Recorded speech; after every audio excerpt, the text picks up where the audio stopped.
Correct కాదు. ఇంకో విషయం ఏమంటే తమిళనాడులో జరిగినటువంటి ప్రెస్ మీట్ లో సనాతన ఒకేసారి ఎలక్షన్ జరిగితే దాని వల్ల ఆర్థికంగా మనకి ఎంతో మేలు జరుగుతుంది.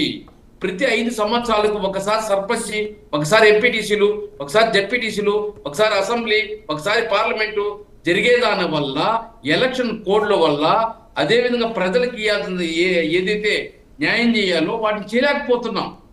వాటినంతా ఎక్స్ప్లెయిన్ చేయడానికి పవన్ కళ్యాణ్ గారు అదేవిధంగా ఈవీఎంల గురించి చెప్పడం జరిగింది.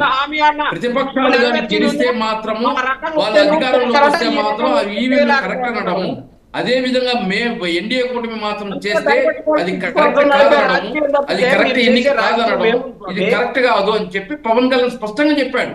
అంతేగాని అక్కడ క్రిస్టియన్ గురించో, ముస్లిం గురించో, లేదా హిందువుల గురించో మాట్లాడలేదు. దానంతా కృష్ణాంజనేయ గారు గుర్తుపెట్టుకోవాలి.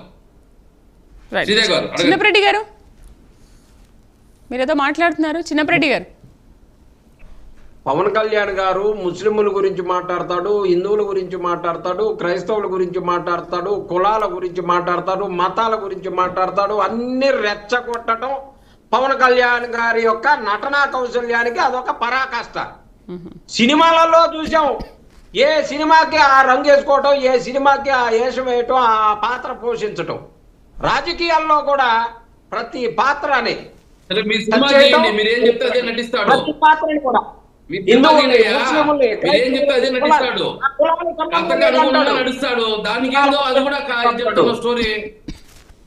కొండ ఎవరికి దగ్గర వంగదంటాడు, చంద్రబాబు నాయుడు గారు కాళ్ళు పట్టుకుంటాడు.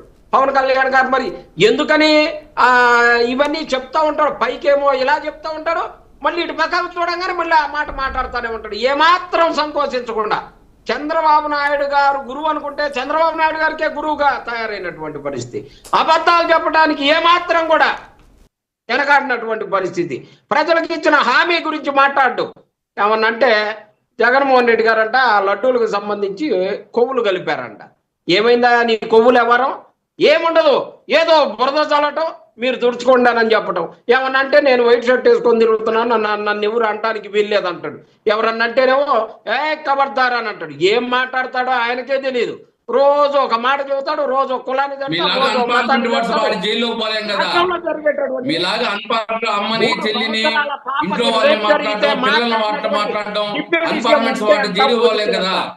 సీఎం ఉంటే ఎంత, ఊడితే ఎంత. 3 సంవత్సరాల పాపని, మైనారిటీ దిగరని పాపల్ని రేప్ చేస్తా ఉంటే మాట్లాడలేక వీళ్ళందరూ కూడా ఈ డైవర్ట్ పాలిటిక్స్ చేసుకుంటా తిరుగుతా ఉంటే ఎవరికి చిన్నప్రెడ్డి గారు చాలా మంది డిబేట్ చూస్తుంటారు. Only one nation one elections గురించి మాట్లాడండి ప్లీజ్. జరిగితే దానికి కూడా ముఖ్యమంత్రి ఇంట్లో జరిగినట్టుగా సార్ వేణుగోపాల్ గారు, sorry for the interruption sir. ఎక్కడ జరిగింది ప్రభుత్వం ఏమైనా సమర్థిస్తా ఉందా, వాళ్ళు ఏమైనా శిక్షిస్తుందా, అవన్నీ చూడరు. ఏదో చంద్రబాబు నాయుడు గారి ఇంట్లోనో లేదా డిప్యూటీ సీఎం పవన్ కళ్యాణ్ ఇంట్లోనో జరిగినట్టుగా చిన్నప్రెడ్డి గారు వన్ నేషన్ వన్ ఎలక్షన్స్ గురించి మాట్లాడారు సార్. రాజకీయ ప్రయోజనాలు. చిన్నప్రెడ్డి గారు అదంతా వదిలేండి, మీ ఒపీనియన్ ఏంటి? వన్ నేషన్ వన్ ఎలక్షన్ పైన మీ ఒపీనియన్ ఏంటి? వన్ నేషన్ వన్ ఎలక్షన్ ఇందాకే చెప్పాం. వైఎస్ఆర్ కాంగ్రెస్ పార్టీ ఎప్పుడైనా సిద్ధంగా ఉంది. వైఎస్ఆర్ కాంగ్రెస్ పార్టీ తగ్గేదే లేదు. జమినీ ఎలక్షన్ వచ్చినా, వన్ నేషన్ వచ్చినా, రేపు వచ్చినా, ఎల్లుండి వచ్చినా వైఎస్ఆర్ కాంగ్రెస్ పార్టీ సిద్ధంగా ఉంది. జగన్మోహన్ రెడ్డి గారు మళ్ళీ ముఖ్యమంత్రి అవుతారు. ఖచ్చితంగా ప్రజలకి ప్రతి హామీని కూడా జగన్మోహన్ రెడ్డి గారు సీఎం అవుతారో లేదో కానీ మీరు మద్దతు ఇచ్చినందుకు మీకు ధన్యవాదాలు, సంతోషం. బీజేపీకి జయంటానికి వైఎస్ఆర్ కాంగ్రెస్ పార్టీ ముందే ఉంటది. ఒక చేయమంటే 2 చేతులు ఎత్తారు. అసలు జగన్మోహన్ రెడ్డిని అరెస్ట్ చేయబోతున్నారు, రేపు మోపని వాళ్ళ భయం ఉంది. నరేంద్ర మోడీ సహకారం ఉంది కాబట్టి అరెస్ట్ చేయకుండా, ఇప్పుడు జైగూడితే రేపొద్దున అరెస్ట్ చేయకుండా చంద్రబాబు నాయుడు ఆపుతాడని నరేంద్ర మోడీ వాళ్ళ కోరిక. పాపం జగన్మోహన్ రెడ్డి తప్పని కాబట్టి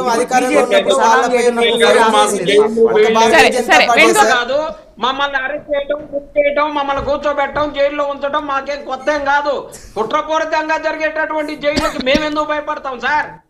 ఎందుకు భయపడతాం మల్లికార్జున గారు, మేము? మల్లికార్జున గారు, ఓకే ఓకే అదంతా వదిలేద్దాం, అదంతా వదిలేద్దాం. మల్లికార్జున గారు మీరు ఇంకా దాని గురించి మాట్లాడకండి. చిన్నపరెడ్డి గారు, ఓకే. ఉన్నటువంటి కేసులకు సంబంధించి ఇంకో దానికో చంద్రబాబు నాయుడు గారు బెయిల్ రద్దు చేసుకోవడానికి ఢిల్లీ అమ్మడి తిరుగుతా ఉన్నారు. రైట్ మల్లికార్జున గారు, ఒక దేశం ఒక ఎన్నిక మన దేశంలో అసలు ఆచరణ సాధ్యం కాదు అంటున్నారు. దేశంలో జగన్మోహన్ రెడ్డి గారు, చిన్నపరెడ్డి గారు, జగన్మోహన్ రెడ్డి గారు ఏందో తెలుసు మీకు, అన్ని చిన్నపరెడ్డి విషయాలు గారు, ఇవాళ ఏదో జగన్మోహన్ రెడ్డి గారు దానికోసం మాట్లాడకుండా ఉన్నారని చెప్పేసి ఓకే, అలాంటి మాటలు మాట్లాడొద్దు.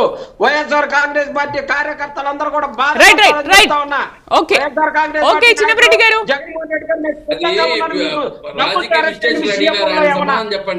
మల్లికార్జున గారు ఏమంటారు? దేశంలో ఎన్నికలు వచ్చినప్పుడల్లా కూడా సమస్యల నుంచి ప్రజల దృష్టిని మళ్లించడానికే కొత్త కొత్త ఎత్తుగడలు వేయడం అనేది బీజేపీకి అలవాటు అనేది ఒక ప్రధాన ఆరోపణ. మేడం, ఒకటి కృష్ణాంజనేయులు గారు అంటే మాకు చాలా గౌరవం ఉంది, ఎందుకంటే పొలిటికల్ అనలిస్ట్గా అలాంటి మేధావులు మాట్లాడాలి. కాకపోతే మనం మీడియా ప్యానలిస్ట్గా మాట్లాడేటప్పుడు యువతకి కావచ్చు, సమాజానికి కావచ్చు, ఇతర పార్టీలకు సంబంధించి అధికార ప్రతినిధులకు కానీ పార్టీలకు కూడా మనం ఒక రెస్పాన్సిబిలిటీగా వ్యవహరించాలి. ఈరోజు నేను ఒకటే చెప్తున్నాను, కృష్ణాంజలి గారు పేర్కొన్నట్లు 2026 డీలిమిటేషన్ ప్రక్రియ ఉంది కాబట్టి కొన్ని కాన్స్టిట్యూషనల్ అమెండ్మెంట్స్ కంపల్సరీ అవసరం. ఎందుకంటే మేము గతంలో చదువుకున్నట్టు ఒక సివిల్స్ విద్యార్థిగా ఖచ్చితంగా అది ఆమోదిస్తున్నాం. అండ్ అందుకే భారతీయ జనతా పార్టీ చిత్తశుద్ధితో పనిచేస్తుంది కాబట్టి ఇటీవల కుల గణన సర్వే అనేది ఒకటి తీసుకొచ్చాం. ఖచ్చితంగా రాబోయే రోజుల్లో ప్రతి రాష్ట్రంలో దేశవ్యాప్తంగా కుల గణన సర్వే జరుగుతుంది. ఖచ్చితంగా 1 నేషన్ 1 ఎలక్షన్స్ ఏ విధంగా అయినా ఖచ్చితంగా ఆంధ్రప్రదేశ్ రాష్ట్రంతో పాటు తెలుగు రాష్ట్రాల్లో ఉన్నటువంటి అన్ని ఎన్డీఏ మిత్రపక్షాలు కూడా వీటికి మద్దతు పలుకుతున్నాయి. ఎందుకంటే ఇందులో 2 డీమెరిట్స్ ఉన్నాయి మేడం. ఒకటి ప్రాంతీయ పార్టీల యొక్క